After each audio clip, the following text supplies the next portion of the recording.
శ్రీమాత్రే నమః. అందరికీ నమస్కారం అండి. దుర్గామాతకు అత్యంత ప్రీతికరమైనటువంటి శరన్నవరాత్రులండి.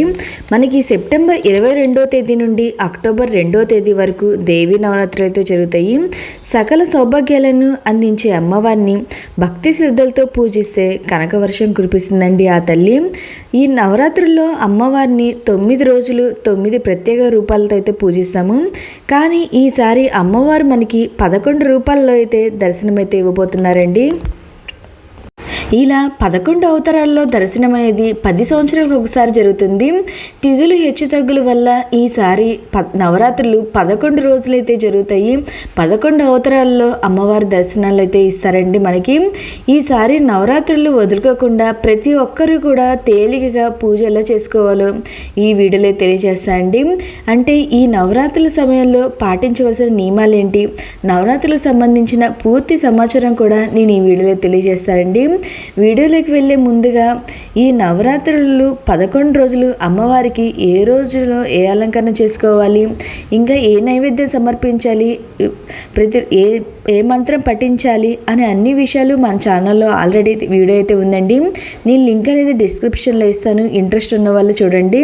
అంటే నేను ఈరోజు వీడియోలో కలశం అఖండ దీపం పెట్టుకోకుండా మనం నవరాత్రుల పూజను తేలికగా జాబ్ చేసే వాళ్ళైనా సరే, పనులకి వెళ్ళే వాళ్ళైనా సరే ఈ పూజ చేసుకునే విధంగా తేలికగా ఎలా చేసుకోవాలో నేను ఇక్కడ పూజా మందిరంలోనే చేసుకొని చూపిస్తున్నా అండి. ఈ నవరాత్రుల్లో ఆ తల్లికి అత్యంత భక్తి శ్రద్ధలతో ఆరాధిస్తే మనకి ఇంటి శ్రేయస్సు సంపద పెరుగుతుందండి. అలాగే మనకున్న కష్టాలన్నీ ఆ తల్లి అయితే పూర్తిగా తొలగిస్తుంది. ఆ తల్లి అనుగ్రహం ఉంటే చేపట్టే పనులన్నిట్లో కూడా విజయం అనేది చేకూరుతుందండి.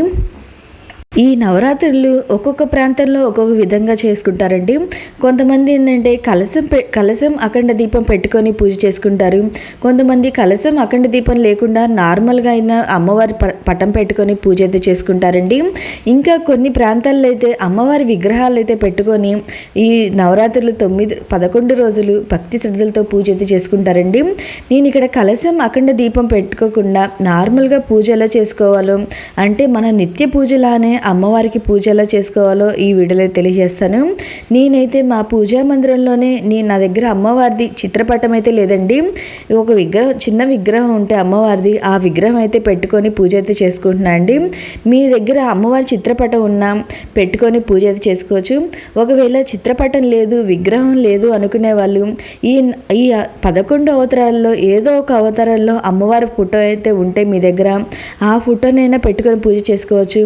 లేదా లక్ష్మీదేవి ఫోటో ఉన్న ఆ ఫోటోనైనా పెట్టుకొని పూజ చేసుకోవచ్చు అండి. లేదా సరస్వతి అమ్మవారు కానీ, లేదా లలిత అమ్మవారు కానీ, వీళ్ళలో ఎవరు ఉన్నా కానీ ఆ తల్లిని అయితే పెట్టుకొని ఈ 11 రోజులు భక్తి శ్రద్ధలతో ఆ తల్లికి పూజ అయితే చేసుకోవచ్చు. మనం ఈ నవరాత్రి పూజని పూజా పీఠం ఏర్పాటు చేసైనా చేసుకోవచ్చండి. అంటే చిత్రపటం పెట్టుకొని పూజా పీఠం మీద పెట్టుకునైనా పూజ చేసుకోవచ్చు. లేదా దేవుడు మందిరంలోనే మనం అమ్మవారికి నిత్య పూజలాగైనా చేసుకోవచ్చండి. నాకు చిన్నపిల్లలు ఉన్నారు కాబట్టి నేను సపరేట్గా పీఠం ఏర్పాటు చేసుకోవడానికి కుదరదండి. నేను అందుకే దేవుడు మందిరంలోనే ఈ పూజ ఎలా చేసుకోవాలో చూపిస్తున్నాను. ఇంకా నాలాంటి వాళ్ళు చాలామంది ఉంటారు, జాబ్ చేసుకునే వాళ్ళు, పనులకి వెళ్ళే వాళ్ళు, అయ్యో చేసుకోలేదు అనుకోకుండా వాళ్ళు ఇలా సింపుల్గా తేలికగా మనం ఆ తల్లికైతే ఈ నవరాత్రులు 11 రోజులు భక్తి శ్రద్ధలతో ఆ తల్లికి పూజ అయితే చేసుకుంటే కనకవర్షం కురిపిస్తుందండి. ఆ తల్లి మనకున్న అన్ని బాధలు కష్టాలు అన్నీ తొలగింప చేస్తుంది. మనం నవరాత్రులు చేసుకునే వాళ్ళు ఉదయాన్నే నిద్రలేచి మనం ఇంటిని పూజ గదిని తలంటు స్నానం ఆచరించి ఇంటిని పూజ గదిని అంతా శుభ్రం చేసుకొని అమ్మవారి పూజకి కావాల్సిన ఏర్పాట్లనే చేసుకోవాలండి. మీరు అమ్మవారికి ప్రత్యేకంగా ఏమైనా నైవేద్యాలు పెట్టుకోగలిగితే ఆ నైవేద్యాలు అయితే చేసి పెట్టుకోండి. ఒకవేళ మేము ఏమి నైవేద్యం పెట్టలేము అనుకునే వాళ్ళు మీరు ఒక బెల్లం ముక్క పెట్టినా కానీ అమ్మ అయితే తృప్తి చెందుతుందండి. ఇంకా అమ్మవారిని చక్కగా అలంకరణ అనేది పూలతో అలంకరణ చేసుకోండి. మీకు ఏ అందుబాటులో ఉంటే, మీకు ఏ పూలు అందుబాటులో ఉంటే అవే తెచ్చి పెట్టుకోండి. నేను ప్రతిరోజుకి ఒక్కో రకం పువ్వులు అయితే చెప్పండి, మీరు అవే పెట్టుకోవాలని అవసరం లేదండి. మీకు అందుబాటులో ఏ పూలున్నా ఆ పూలు అయితే తెచ్చుకొని ఆ తల్లికి చక్కగా అలంకరణ అనేది చేసుకొని పూజ అయితే చేసుకోవచ్చు. పీఠం ఏర్పాటు చేసుకుని పూజ చేసుకునే వాళ్ళు ఏంటంటే ఒక పీట పైన ఒక వస్త్రాన్ని వేసి, ఒక ఎర్రటి కానీ పసుపుది కానీ వస్త్రాన్ని వేసి 3 గుప్పెలు బియ్యం అనేవి వేసుకొని వాటిపైన పసుపు కుంకుమ అక్షింతలు వేసుకొని అమ్మవారి చిత్రపటం అనేది పెట్టుకొని ఈ పూజ అయితే చేసుకోవచ్చు. ఒకవేళ పూజా మందిరంలో చేసుకుంటే మన పూజ అందరి దేవుడి పటాలతో అమ్మవారి పటం పెడతాం కాబట్టి బియ్యం అయితే ఏమవసరం లేదండి. నేను ఇక్కడ విగ్రహం ఉంది కాబట్టి ఒక ప్లేట్లో 3 గుప్పెలు బియ్యం అనేది వేసుకొని అమ్మవారి విగ్రహం అయితే పెట్టుకొని అమ్మవారికి చక్కగా పూలతో అలంకరణ అయితే చేసుకున్నా అండి. నా దగ్గర ఉన్న కొన్ని పూలతోనే అలంకరణ చేసుకున్నా అండి. నేను భారీగా ఏం అలంకరణ కూడా చేసుకోలేదు. సింపుల్గా మనం నిత్యం ఎలా దీపారాధన చేసుకుంటామో మనం పూజా మందిరంలో అలాగే పూజ అయితే చేసుకున్నా అండి. నవరాత్రుల రోజు కూడా మనం ఏ పూజ చేయాలన్నా ముందుగా గణపతికి పూజ అయితే చేయాలండి. గణపతికి ధూపం దీపం నైవేద్యం సమర్పించి హారతి అనేది ఇవ్వాలి. నేను ఇక్కడ నైవేద్యంగా బెల్లాన్ని అయితే సమర్పించాను. తర్వాత హారతి అనేది ఇచ్చానండి. ముందుగా గణపతికి పూజ అయితే చేసుకోవాలి. మీరు సపరేట్గా పీఠం ఏర్పాటు చేసుకునే వాళ్ళు విగ్రహం అయినా పెట్టుకోవచ్చండి గణపతిది, లేదా పసుపుతో చేసిన గణపతిని అయినా చేసుకొని పెట్టుకోవచ్చు. నేను ఇక్కడ పూజా మందిరంలోనే చేసుకున్నా కాబట్టి విగ్రహం నా దగ్గర ఉంటే ఆ విగ్రహానికే పూజ చేసుకుంటున్నా అండి. లేదా మీరు పూజా మందిరంలో అయినా పసుపుతో చిన్న గణపతిని చేసుకొనైనా మనం పూజలు అయితే పెట్టుకొని చేసుకోవచ్చు. ఈ 11 రోజులు కూడా మనం ఉదయాన్నే నిద్ర లేచి చక్కగా స్నానం ఆచరించిన తర్వాత ఇంటిని పూజ గదిని శుభ్రం చేసుకొని పూజ అయితే చేసుకోవాలండి. మీ దగ్గర ఉన్న పూలతో చక్కగా అలంకరణ చేసుకోవాలి. అలాగే ఆ రోజు అమ్మవారిని అలంకరణ వేరు ఉంటాయి కాబట్టి ఆ రోజు అలంకరణకు బట్టి అందుకు సంబంధించిన అష్టోత్తరం అయితే చదువుకోవాలండి. మీకు వచ్చిన అష్టోత్తరం అయితే చదువుకోవచ్చు. అది కూడా కుదరకపోతే ఈ 9 రోజులు వీలైతే లలిత సహస్రనామ స్తోత్రం లేదా దేవి ఖడ్గమాల స్తోత్రం చదివితే ఇంకా మంచిదండి.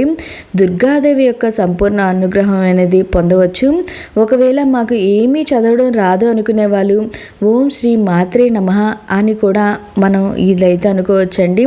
మీకు ఎన్నిసార్లు వీలైతే అన్నిసార్లు అయితే అనుకోండి. ఇంకా ఒకవేళ చదవడం రాని వాళ్ళు వినడం అయినా చేయాలి. ఈ 11 రోజులు మీరు ఏ ఫోటో అయినా పెట్టుకున్నా సరే డైలీ అమ్మవారి దగ్గర దీపారాధన చేసి పుష్పాలు పండ్లు నైవేద్యం సమర్పించి లలిత సహస్రనామం దేవి ఖడ్గమాల స్తోత్రం చదివి చాలా మంచిదండి. ఒకవేళ నవరాత్రుల్లో ఎటువంటి పూజలు చేయలేని వారు దేవి ఖడ్గమాల స్తోత్రం విన్నా చదివినా అద్భుతమైన ప్రయోజనాలు అయితే ఉంటాయండి. మన శత్రు బాధలు, కుటుంబ కలహాలు, అనారోగ్య సమస్యలు ఇలా అన్ని సమస్యలు తొలగిపోతాయండి. ఈ నవరాత్రులు మనం ఆ తల్లికి భక్తి శ్రద్ధలతో పూజ అనేది చేసుకుంటే. ఇక్కడ నేను అమ్మవారి అష్టోత్తరం చదువుకుంటా కుంకుమతో అర్చనది చేసుకుంటున్నా అండి. మీ దగ్గర కుంకుమతో ఒక ప్లేట్ తీసుకొని ఆ ప్లేటులో మనం కుంకుమతో అమ్మవారి అష్టోత్తరం చదువుకుంటా కుంకుమతో అర్చనది చేసుకోవచ్చు. ఇంకా పూలతో అనేది అర్చనది చేసుకోవచ్చు. మీ దగ్గర ఏ వస్తువులు అంటే చిట్టి గాజులతో చేస్తారు కొంతమంది, అలా ఏమున్నా వాడితో అయినా అమ్మవారికి అర్చన అనేది చేసుకోవచ్చండి.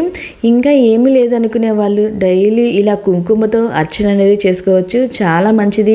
ఈ నవరాత్రుల్లో అమ్మకి కుంకుమతో అర్చన అనేది చేసుకుంటే. ఇంకా మీకు ఈ నవరాత్రులు 11 రోజులు పూజ చేయడం కుదరలేదు అనుకునే వాళ్ళు కనీసం నవరాత్రులు మొదట్లో 3 రోజులైనా లేదా చివరిలో 3 రోజులైనా చేయండి. ఒకవేళ ఇది కూడా కుదరట్లేదు అనుకునే వాళ్ళు లాస్ట్లో 1 రోజైనా సరే ఆ తల్లికి పూజ అయితే చేసుకోండి. లేదా మూల నక్షత్రం రోజైనా అంటే సరస్వతీదేవి సరస్వతీదేవి అవతారం రోజు ఆ రోజు పూజ చేసుకున్న మనకి ఈ నవరాత్రులు చేసిన ఫలితం అయితే ఉంటుంది.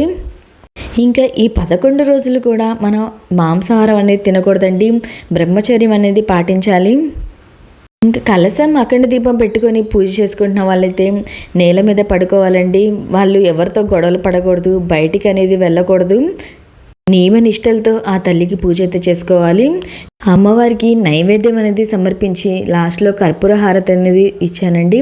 తర్వాత అమ్మవారికి ధూపం అనేది వేయండి. మీరు నారికేలం సమర్పించాలనుకుంటే అమ్మవారికి నారికేలం అనేది సమర్పించండి. చాలామందికి అంటే ఈ 11 రోజులు తలస్నానం చేయాలనే డౌట్ అయితే ఉంటుందండి.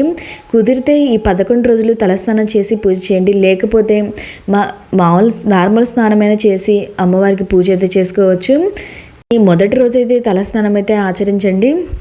ఈ 11 రోజులు కూడా మీకు కుదిరితే, మీకు ఏమైనా నైవేద్యాలు చేయడానికి టైం కుదిరితే నైవేద్యాలు చేసి అమ్మవారికి సమర్పించండి. లేకపోతే పళ్ళు కానీ బెల్లం ముక్క కానీ అమ్మవారికి నైవేద్యంగా సమర్పించవచ్చు. ఇలా పూజా మందిరంలోనే అమ్మవారి చిత్రపటం పెట్టుకొని పూజ చేసుకునే వాళ్ళు ఉద్వాసన పలకనవసరం లేదండి. మనం ఎవరైతే కనుక సపరేట్గా పీఠం ఏర్పాటు చేసుకొని అమ్మవారికి చిత్రపటం అవి పెట్టుకుంటారో వాళ్ళైతే ఉద్వాసన అయితే పలకాలి.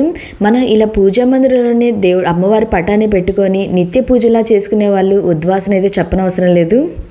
ఈ విధంగా మనం నవరాత్రులు 11 రోజులు తేలికగా ఎలాంటి హడావిడి లేకుండా ఆ తల్లికి పూజ అయితే చేసుకోవచ్చు. మీరు ఉదయం సాయంత్రం 2 పూటలా పూజ చేసుకోండి కుదిరితే. లేకపోతే ఉదయం పూట అయినా కానీ సాయంత్రం పూట అయినా కానీ ఏదో ఒక సమయంలో అయినా ఆ తల్లికి పూజ అనేది చేసుకోండి. కుదిరితే షోడోపచారాలతో పూజ అయితే చేసుకోండి. లేకపోతే పంచాపచారాలు అంటే ధూపం, దీపం, నైవేద్యము, హారతి ఇవన్నీ సమర్పించి ఆ పూజ అయితే చేసుకోవచ్చు.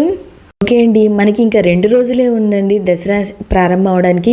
మీరందరూ కూడా ఆ తల్లికి చక్కగా ఇలా సింపుల్గా, కుదరకపోతే ఇలా సింపుల్గా అయినా పూజ అయితే చేసుకోండి. ఆ తల్లి కరుణ అనేది మనందరి మీద అయితే ఉంటుంది.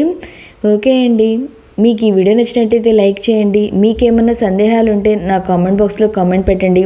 ప్రతి ఒక్కరికి రిప్లై అనేది ఇస్తాను. మీ ఫ్రెండ్స్ అండ్ ఫ్యామిలీ మెంబర్కి షేర్ చేయండి. మన ఛానల్ని సబ్స్క్రైబ్ చేసుకోండి ఫర్ మోర్ అప్డేట్స్ కోసం. ఓకే అండి, థ్యాంక్ యూ ఫర్ వాచింగ్.